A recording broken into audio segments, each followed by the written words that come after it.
Thank you, President. I too rise to support this excellent motion today, and I thank the Honourable Brad Pettit for raising it. With respect to Clause 2, I would also like to acknowledge the hard work of the members of the Standing Committee on Estimates and Financial Operations for the report, and also the staff members who contributed to the report, because let's be honest, I think the staff members probably do more of the heavy lifting. If I had to put a number on it, I'd say it's probably a sort of 80-20 split in terms of effort, so they certainly need an acknowledgement as well. Look, the report isn't a casual Sunday night read. It is very comprehensive for a number of reasons. Firstly, the size of the report, and secondly, because of the gravity of the content that it is talking about, because it is a very serious issue and a very important one, a very important topic that they're attempting to tackle in this report. And I think a comprehensive and very detailed and thorough report such as this deserves a very detailed and comprehensive and hopefully well-funded response by the government. Homelessness in this country, and certainly in WA, can be seen as a bit of a dirty word. I think it's something that is sometimes best thought of as something to be to not really be acknowledged, to better left out of sight and certainly out of mind. But the reality is, in this society that we all play a role in and certainly enjoy, the byproduct is that it isn't a classless society. There are people that certainly have a lot, and there are certainly some classic cases of that in Western Australia. And on the flip side, there are those that don't have much at all, and in some cases, nothing at all. So it is a sad reality and a byproduct of this society, this capitalist society that we all love to varying degrees.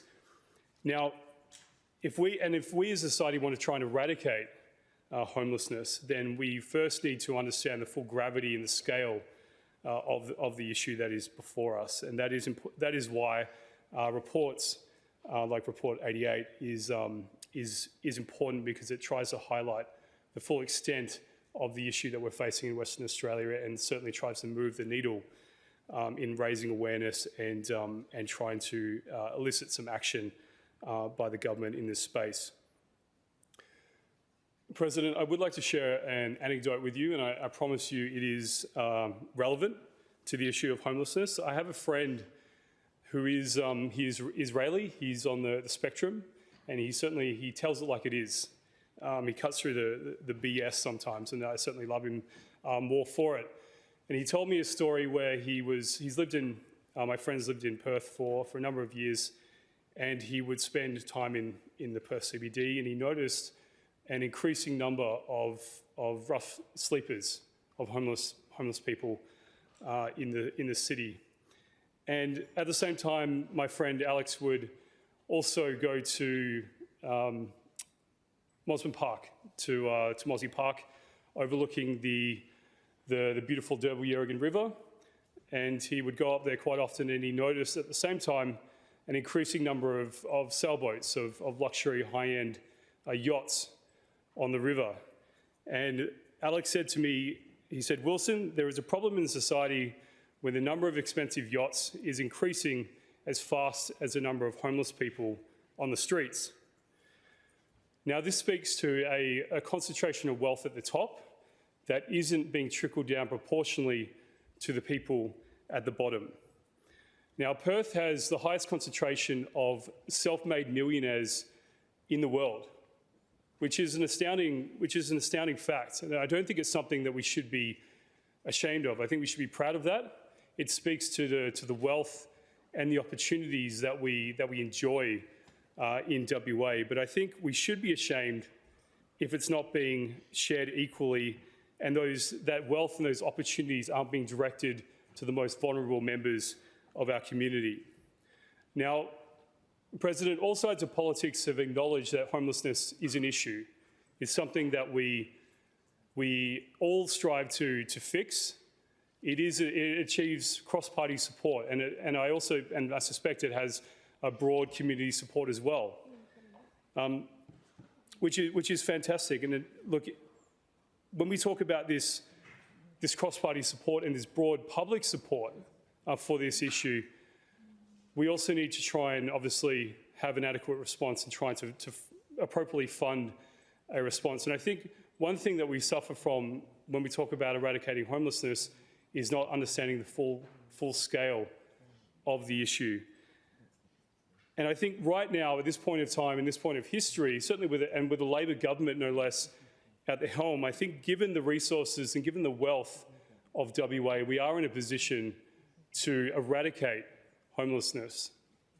And not just temporarily, but eradicate it and completely eliminate homelessness in Western Australia. So I asked this question, and I'm not asking it rhetorically or accusingly, but actually from a level of curiosity.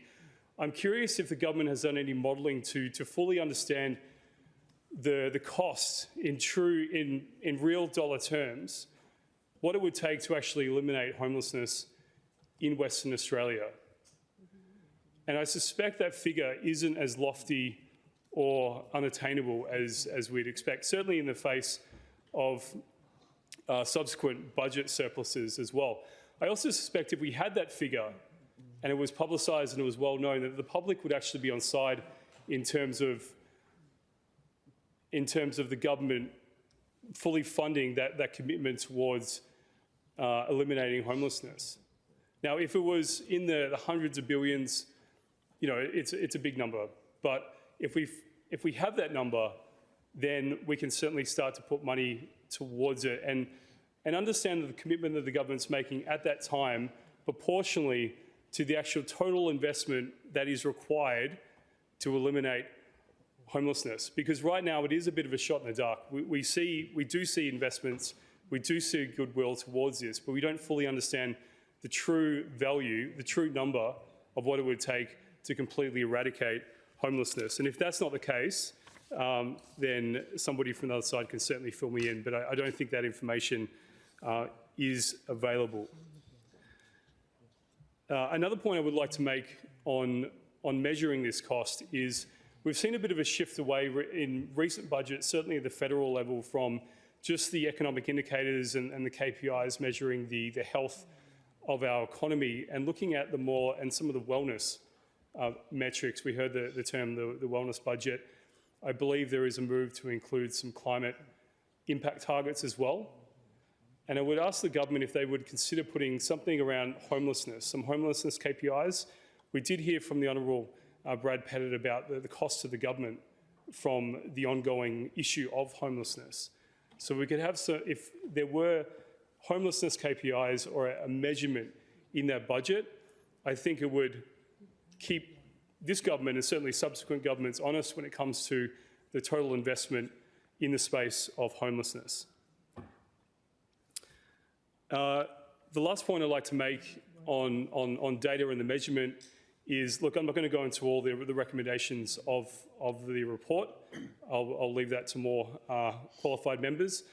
But one trend I did see, and I certainly liked, and I thought it was a sensible approach, was around looking at the measurement and trying to quantify the issue of homelessness in Western Australia. And just relying on the ABS data, which comes out every 5 years, is a bit of a moving target when we talk about the numbers of people that are homeless in this state. So this is certainly an area where I think the government can step up, take some ownership, and actually have some more, not quite real-time data, but certainly something that is a little bit more live as opposed to a 5-year long tail and just relying on the ABS data. So look, I thought that was a sensible approach, focusing on the measurements, focusing on that data. Once we can measure, once we can quantify the issue, then we can start to try to actually fix it. And the last point I'll make, President, is I imagine that actually there is an opportunity for our new Premier, the Honourable Roger Cook, to be the Premier that actually, and to leave a legacy of a Premier that actually eradicates homelessness in WA. I think this would also be a good opportunity for our new Premier to step out under the shadow of his predecessor, who did constantly side with the bigger end of town. I do believe that the Honourable Roger Cook, his heart is in the right place, and he is sympathetic to the issue of homelessness. He certainly has the checkbook, the resources and the means to eradicate homelessness. So I implore the Premier to do some soul searching and to dig deep and to consider this report and to hopefully back all of the recommendations in full and provide a very well-funded response to this very well thought out report. Members,